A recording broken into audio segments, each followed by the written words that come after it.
How to set a song as your ringtone on an Android phone. In this video, I'll show you how to set a song as your ringtone on your Android phone. Start by opening the Settings app on your phone. Then tap Sounds and Vibration or Sound and Notification, depending on your device. Next, tap Phone Ringtone or Ringtone. From the ringtone menu, select My Sounds, Custom Ringtone, or the plus icon to add your own audio file.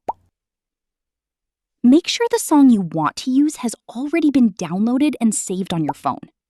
If prompted, open the Downloads folder or browse your device's storage to locate the song. Select the audio file and tap Save, Done, or Apply to set it as your ringtone, if prompted. If you don't have a song downloaded yet, you can download royalty-free music or transfer an audio file to your phone before following these steps. That's it! You've successfully set a song as your ringtone on your Android phone.